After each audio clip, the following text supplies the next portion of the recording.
Hi there, hi, good morning everyone. This is Liz Davis. I am a nutritionist and I specialise in digestive health for busy women. So I help busy women fix their reflux issues, painful digestion, IBS, bloating, any kind of hormone issues, chronic fatigue and so on.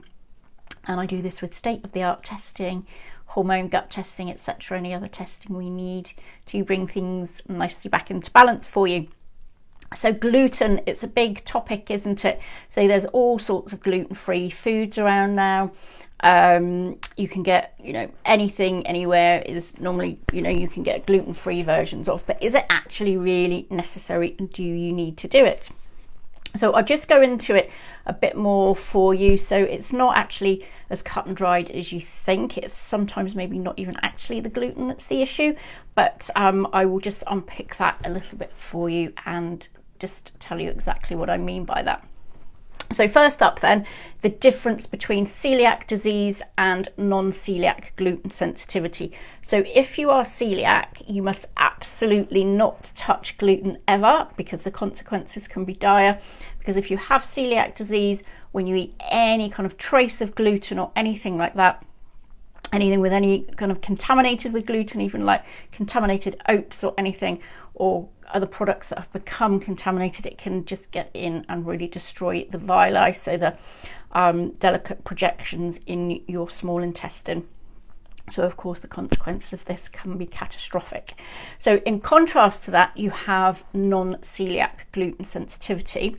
So you may find that if you eat gluten, it's still problematic for you for whatever reason, but it's not quite so catastrophic as if you had actual celiac disease. So I will go over in a minute what those effects can be. And it's not just centered around your gut, usually. So if you have either celiac or non-celiac gluten sensitivity, it can give rise to kind of similar symptoms. So you can get the whole kind of digestive pain, bloating, constipation, diarrhea, reflux, etc. Leaky gut and all the problems that can cause around the body. You may get brain fog, headaches, hormone problems, skin issues such as eczema, dermatitis and so on. You could have mood problems such as depression and anxiety, joint pains, thyroid issues, hormone problems. So the whole kind of, it can affect basically anywhere in your body. And the difficult thing is it's very hard to determine what has caused these symptoms because it may not be an immediate reaction.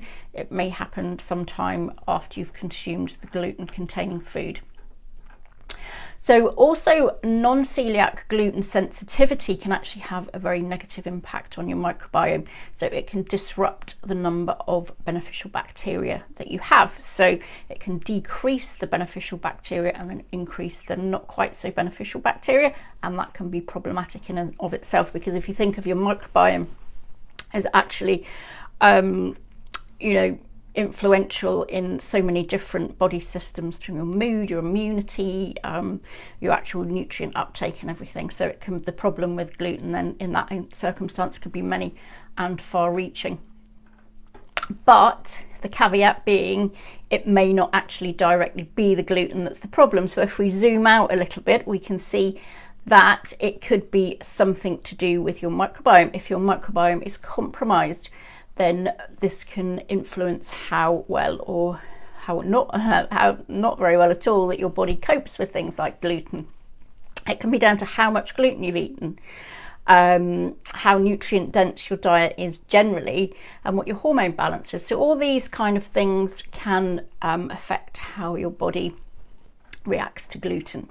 For example, if you rely on, say, wheat containing foods throughout the day, so say if you have Weetabix for breakfast, you may have a sandwich for lunch, you may have snacks like biscuits or whatever snacks throughout the day, and then you have pasta for dinner.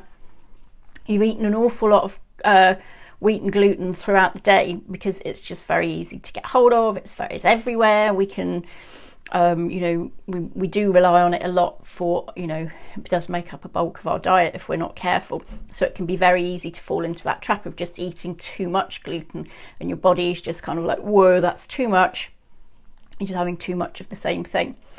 So in addition to that, gluten is actually an anti-nutrient. Now that's not quite so dreadful, as it might seem, because lots of plant-based foods have anti-nutrients. For example, lentils, pulses, any of those kind of foods, they're kind of anti-nutrients are there to benefit the plant, to deter predators. So all of those foods contain a lot of nutrients, but they can be harder for our bodies to utilize because they're protected to a degree, so we don't break it down. It's more effort basically for our bodies to extract any nutrients from anything like that. So that gluten would fall into that category, or wheat would fall into that category, and just make the nutrients much more difficult for us to absorb. So those are a few reasons then to look at why gluten may not be so great for you. So if you suspect that gluten may be a problem, the best way to determine if it is or not is just to take it out of your diet for 2 to 4 weeks and see what happens. If you find that your symptoms start to subside after that time, or even disappear completely, then you can be pretty sure that it is gluten that's the problem. If it doesn't make any difference, then it's probably not the gluten at all, and you can then be looking in a different area to find out what's triggering your symptoms. Okay, so I hope you found that useful. If you would like more clarity around this subject and you want to chat through with me, then do just pop me a DM, and we can sort that out for you. Otherwise, do like and share if you found this useful, and I shall see you next time. Okay, bye.